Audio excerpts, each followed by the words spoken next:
last year he was a top 60 player in the league.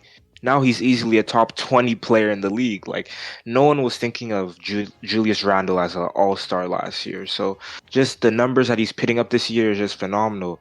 And just because of the New York Knicks success, I began to watch New York Knicks games, and I can just, from what I'm witnessing right now, he deserves to win Most Improved Player. Alright, so we're gonna do year-end awards. We'll start with the players and round it off with the coaches award. So let's start with rookie of the year. Uh, I know there's a couple good candidates. Who's your rookie of the year?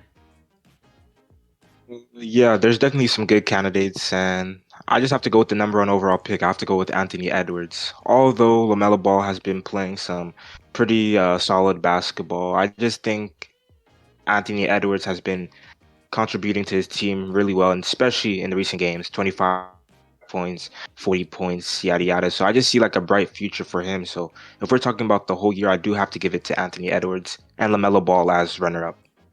Oh, okay. Yeah, that's respectable. I think Anthony Edwards, yeah, puts up the numbers, 20 points a game, on really poor shooting though, and that might be the issue here. Um, I think Lamelo Ball definitely is a great basketball player. Missed a couple games here and there, due to injury. Putting up 15 points, 6 rebounds, 6 assists, really solid all around numbers that you really like to see from any rookie.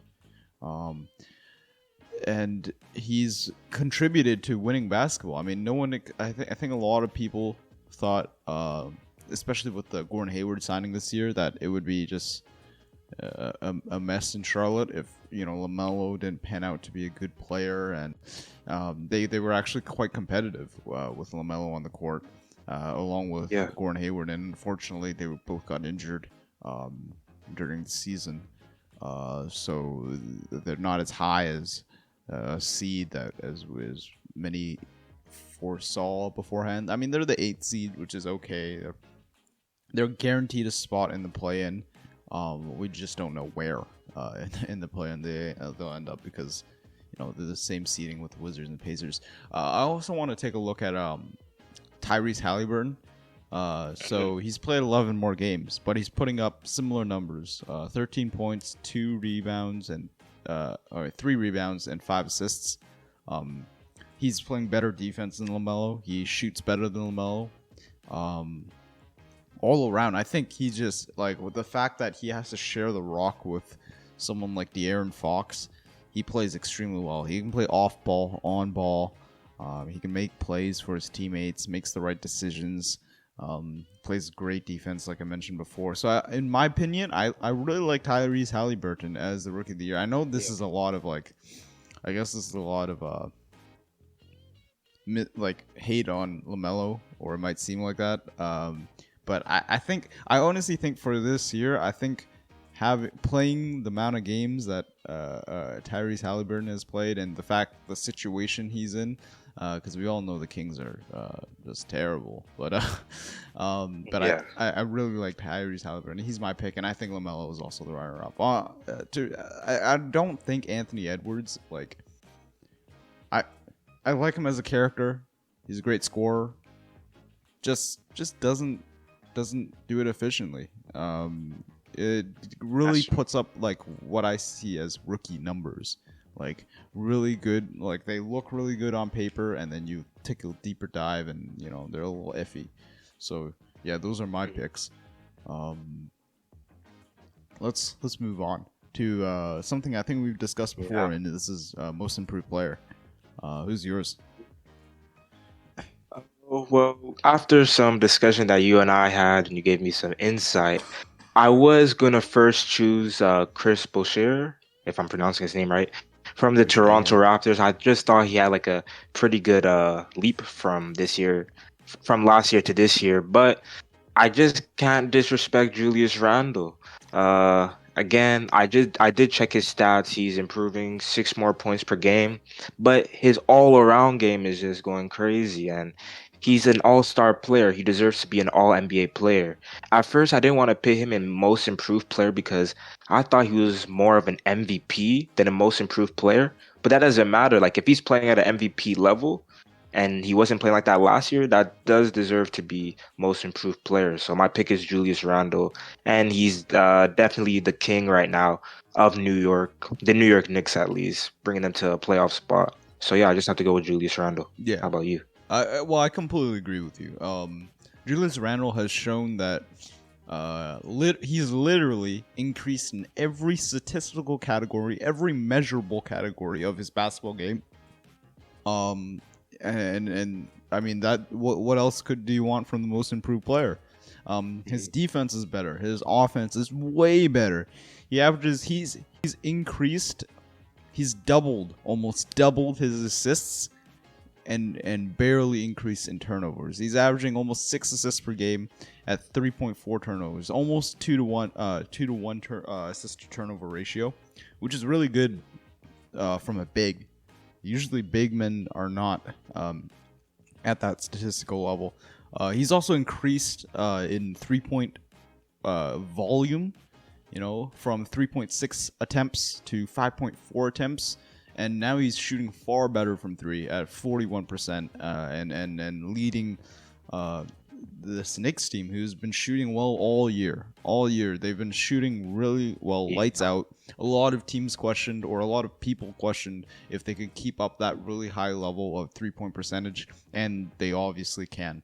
But I mean that's not the only highlight. With Tom Thibodeau coming in and their defense has really stepped it up. Something we'll discuss a little more later with the Coach of the Year award. But yeah, you honestly can't go wrong with Julius Randle as your MIP. And like you said, for the MVP award, there's some serious discussion about it, right? It's a real discussion. Yeah, if you average 24, 10, and 6 on really good percentages, I don't see why you shouldn't be considered or in the conversation. Now, I know before when we did the MVP thing, we were like, okay, so if you want to be in the conversation, you have to be top 3. And that was sort of my thing, because when you go on to during the awards ceremony, they show top 3 guys, and then they end up picking one at the end, or one of them comes out with the MVP award. When we had this discussion with Chris Paul. But Julius Randle, I mean, not exactly MVP discussion, but I can see him potentially being like an all NBA second team player here. When he's definitely a top 6 forward in the league, or top 4 forward if you want to consider centers as separate. But yeah, what do you think about his? Where do you think he stands among NBA players right now? Well, I just want to say something. I thought you were going to say it, but we discussed earlier, and you said a great point. You said last year he was a top 60 player in the league.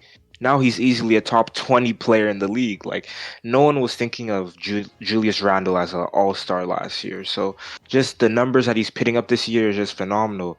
And just because of the New York Knicks' success, I began to watch New York Knicks games, and I can just, from what I'm witnessing right now, he deserves to win Most Improved Player.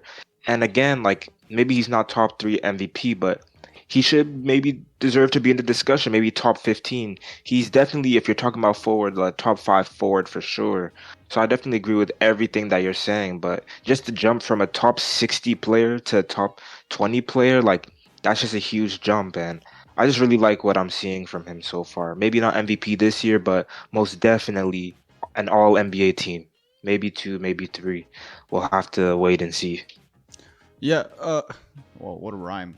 So when the Knicks first signed Julius Randle, I think the signing came along with a bunch of power forwards, I believe. Like they had Taj Gibson, they had Bobby Portis when they first signed him. They still have them, and everybody laughed at the Knicks, and for good reason. Like the signing made no sense at all, right? The signing made no sense. Julius Randle looked like he was about to reach that sort of the point where he will never become an effective basketball player because he was a big that could only finish at the rim with his left hand. He wasn't good on defense. He couldn't shoot. Was a poor playmaker, but always seemed like he wanted to handle the ball. Now he's basically became the best scenario of that version of Julius Randle, and that is why he's and how he's become this. Maybe it's Tom Thibodeau, maybe whoever it may be. That is responsible for this. They did a fantastic job because this was literally the best case scenario for Julius Randle when they first signed him. But Exactly. yeah. So moving on. Let's do sixth man of the year. Sixth man. Yep. So I think this one's pretty cut out. Yes. It's cut out for me. I mean, there's other candidates and all that stuff, but just for me, I'll just have to say Jordan Clarkson. It just depends. Like when you come off the bench and you have such an impact when you come on, that's what I'm looking for when I see sixth man of the year. And just for him to also have a big jump from last year, he was playing good last year, but he wasn't playing as good as this year. So I just like the impact that he's given to the Utah Jazz, giving them the best record in the league. And I just think is, as you said, it's cut clear that Jordan Clarkson is the sixth man of the year. Yeah. Jordan Clarkson. I think one of the things that you have to consider with Jordan Clarkson is not only is he playing well off the bench, is that Utah actually need whatever he's doing. Right? They need that ability to create your own shot. They need that ability to play make for others as well because they're a very limited team and like their star players, with Rudy Gobert as one of your star players, he can't do that. Bojan Bogdanovic, he can't create offense technically for himself. He does need a playmaker on with him. So you're limited to guys like Donovan Mitchell, who's still working on his playmaking. Mike Conley, who can do all those things mentioned. So this is why Jordan Clarkson is so not only such a good player, but also integral and important to the success of Utah Jazz. Like with past six mans of the years, say Montrezl Harrell, right? Provides energy and interior scoring for Clippers. And we realized in the playoffs, they don't need that. That's not what they need. They don't need a guy who can give you 17 a game, and give you energy on the inside. They don't. That's not what they need. What they needed was someone who can guard these other bigs and play great defense. So I guess what I'm trying to say is like six man of the year skills. It's helpful when they do translate into the playoffs and not just put up great numbers during the regular season. But Jordan Clarkson does do both. So hats off to him. What a great year. And he's also one of those Laker, just like Julius Randle. He's one of those Lakers or former Lakers that some people have marked off and given up on. But he's here and. I think Utah traded him for him when he was on Cleveland. Yeah, I think when he was on Cleveland, yeah. And I think people at the time looked at the trade, didn't think it was that big of a deal, but I think I didn't think that was that big of a deal, but a lot of people that I knew thought of it as a very underrated trade, and they were correct. It was. Yeah. So yeah. Let's move on to the last award. Rounded up with Coach of the Year award. Who do you think are the top candidates for Coach of the Year, and who's your pick? For top candidates, obviously we had some surprising teams that have had some high rankings in the standings this year. So one of my candidates are Monte Williams and Tom Thibodeau. I don't know too much about coaches, so you might have more candidates for sure. But my pick has to be Steve Nash from the Brook. No, I'm joking. My coach of the year pick, is Monte Williams. Obviously the Chris Paul edition, that was great, and he's helped mentor the players. But I just think having a coach as Monte Williams guiding the team to wins on a consistent basis, I just think he turned around the organization and made them a winning organization. Right now, I believe they're second in the West right now. And I just think that the work that, again, since they were bad last year and they're good this year, I'm watching Phoenix Sun games and I just see the plays that they run and the defense and the calling. I'm like, okay, like Monty Williams, he knows what he's doing. So that's why he's my coach of the year. And obviously, runner up would be Tom Thibodeau because he's a great coach. We know him from the Chicago Bull years, but now he's turning around the New York Knicks as well. So just a great candidates this year, but I have to give it to Monty Williams from the Phoenix Suns. Yeah. Yeah. So yeah. For before I give my pick, just to name a few candidates that might make it into the conversation. Like it wouldn't be crazy if you had them in your conversation. Monty Williams, Tom Thibodeau, Quinn Snyder, who's done a great job with Utah, especially earlier in the year where they seem like they in the regular season they just completely seemed like they were on a roll. Like Yeah. absolutely. Doc Rivers wouldn't even be a bad pick because he's in a new coaching situation in Philadelphia. Created them to be a defensive powerhouse as well as sort of unlocked a version of Joel Embiid that we've been wishing to see all these past years. Whether he's responsible for that, we don't know. But whatever it may be, Philadelphia is looking very successful this year. And yeah, I guess those would be just the coaches that would be in that wouldn't be crazy to be in the conversation. I mean, there's obviously like Mike Malone. You might be able to sneak him in, but yeah, those are the coaches that I think. And for me, it'd be Tom Thibodeau. I think not only has he done a fantastic job with New York and creating them into a winning franchise once again, but like all the narrative supports him, right? He came to the Garden, revamped this team and focused firstly on defense, and somehow they became some fantastically great shooting team. Like you got guys like Reggie Bullock looking like Yeah. Klay Thompson out there. Exaggeration, but nonetheless, they are a really great 3-point shooting team, and they have not only like at the beginning of the year they were good at those two things, and we didn't think that was sustainable, and they've proved that it is sustainable, and they were able to do it for the entirety of a 72 game season.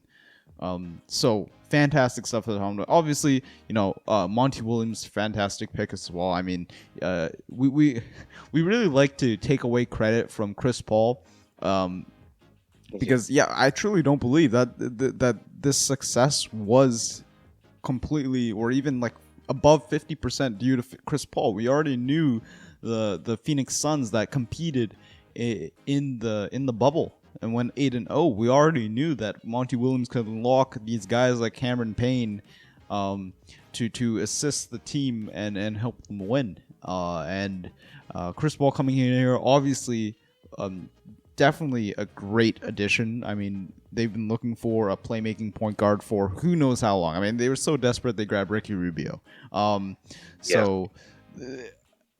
Like, Monty Williams, great job, but I just think Tom Thibodeau just edges him out just a little bit this year.